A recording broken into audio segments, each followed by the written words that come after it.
नमस्कार। आप देख रहे हैं मुक नायक।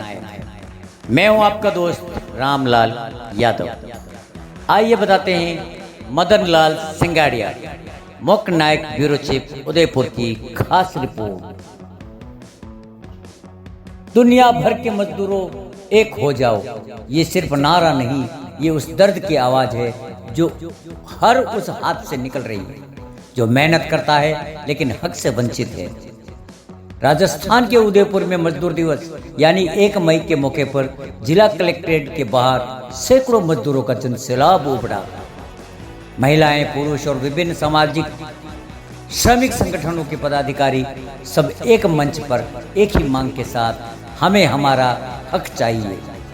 मजदूरों का आरोप है कि आज का सत्ताधारी तंत्र पूंजीपतियों के पक्ष में खड़ा होकर श्रमिकों के अधिकारों को कुचल रहा है। जहां पहले भारतीय संविधान के तहत 44 श्रम कानून मजदूरों की सुरक्षा करते थे, वहीं अब उन्हें खत्म कर सिर्फ 4 श्रम संहिताओं में समेट दिया गया है। और सवाल उठ रहा है, क्या ये सरलीकरण है या मजदूरों के अधिकारों का समापन?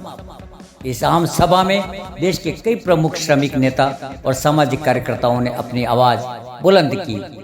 PS Khinchi, Shankarlal Chaudhary, advocate comrade Rajesh Singhvi, professor Farhat Bano, advocate Arun Vyas, professor Hemant Chandalia, Vinod Kapoor, Kusum Meghwal, Chandradev Ola, Hiralal Salvi. इन सभी ने एक स्वर में कहा, अगर मजदूर सुरक्षित नहीं तो देश की तरक्की सिर्फ दिखावा है। बड़ा फैसला, बड़ा संदेश। सभा के अंत में सभी श्रमिक संगठनों ने मिलकर एक अहम कदम उठाया। भारत के राष्ट्रपति के नाम उदयपुर जिला कलेक्टर को ज्ञापन सौंपा गया, जिसमें मांग की गई पुराने श्रम कानूनों को फिर से लागू किया जाए, मजदूरों की सुरक्षा और रोजगार सुनिश्चित किया जाए, शोषण और अत्याचार पर सख्त रोक लगे। ये लड़ाई सिर्फ रोजगार की नहीं है, ये लड़ाई है सम्मान की, अधिकारों की और अस्तित्व की। अगर मजदूर जाग गया तो इतिहास बदल सकता है, लेकिन सवाल अब भी वही है, आखिर कब तक मजदूर यूं ही चुप रहेगा? कैमरामैन सतीश के साथ मुक नायक ब्यूरो चीफ उदयपुर मदन लाल सिंगाड़िया। देखते रहिए ऐसी ही सनसनीखेज खबरों। हम सभी जानते हैं कि 1 मई का जो ये दिन है वो दुनिया भर में मजदूरों के संघर्ष को एक प्रेरणा देने का दिन है। और जो प्रमुख मांग थी इस मई दिवस की, 8 घंटे काम, 8 घंटे आराम और 8 घंटे सामाजिक पारिवारिक जीवन। हम लोग देख रहे हैं हमारे देश में और दुनिया में भी कई जगह तो उन 8 घंटे के कानून की जगह 12 घंटे से 16 घंटे वापस कानून किए जा रहे हैं। और जबकि दुनिया में कई देश ऐसे, दुनिया के जो विकसित देश है, वहां पर 8 घंटे से काम के घंटे घटाकर 4 से 6 घंटे काम के किए जा रहे हैं। ये एक तरह से संदेश इस बात का है तो उस जमाने में 8 घंटे काम करता आदमी तो उसका पेट भर सकता था, लेकिन आज इतना सब उपलब्ध है और इतनी तकनीकी उपलब्ध है जिसके आधार पर अगर हर व्यक्ति को काम मिले या काम न भी मिले तो भी 4 से 6 घंटे अगर वो इंसान काम करे तो एक तरह से मानवीय जीवन को जीने की एक आवश्यकता है। जितना समय उसको खाली मिलेगा उतना वो रचनात्मक काम करेगा, सामाजिक काम करेगा और एक बेहतर देश के निर्माण का भी काम करेगा।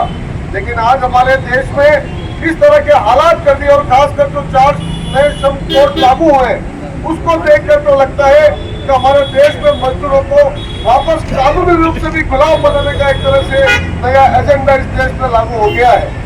साथियों, आज हमको इस बात को भी समझने की जरूरत है कि हम लोग आज भी हमारे साथी ये मानते हैं कि जो मजदूर है वो जो या तो फैक्ट्री में काम करने वाला है या जो निर्माण में काम करने वाला है।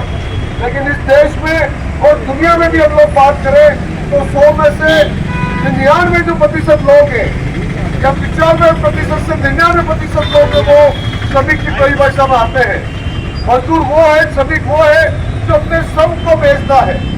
और हम सभी लोग यहाँ खड़े हैं और यहाँ के अंदर अगर एसपी भी है, कलेक्टर भी है या छोटा मोटा दुकानदार भी है और खासकर जो आजकल जो IT सेक्टर में जो काम करता है, चाहे वो लाख रुपए या 2 लाख रुपए कमा रहा है, वो सारे भी मजदूर की श्रेणी में आते हैं।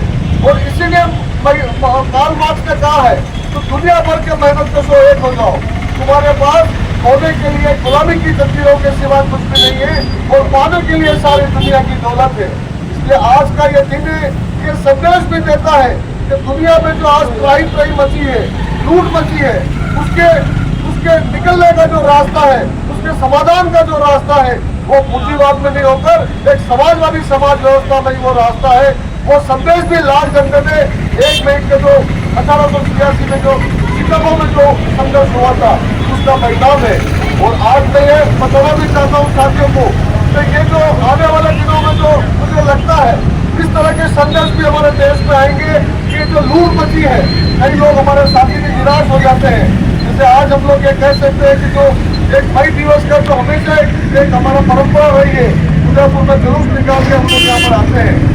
आज उसमें जरूर कमी नहीं है, लेकिन उसके बावजूद भी हमारे साथियों को हौसला कम करने की या निराश होने की जरूरत नहीं है, क्योंकि ये जो चेतना जो है मजदूर वर्ग की जो चेतना है उसमें कई तरह की जो पहरेदारियां हैं, कई तरह के उसमें गुमराह करने के जो सत्ता के पास साजिशें हैं, जो तरीके हैं, वो जो जनता है, जो मजदूर वर्ग है, जो मेहनत कश वर्ग है, वो इससे निकलेगी और एक बेहतर दुनिया और बेहतर देश का निर्माण करेगी। और उम्मीद करते हम लोगों पूरे आशावादी है कि आने वाले दिनों में ये संघर्ष मजबूत होगा और एक बेहतर समाज और बेहतर दुनिया का निर्माण होगा। बहुत बहुत धन्यवाद।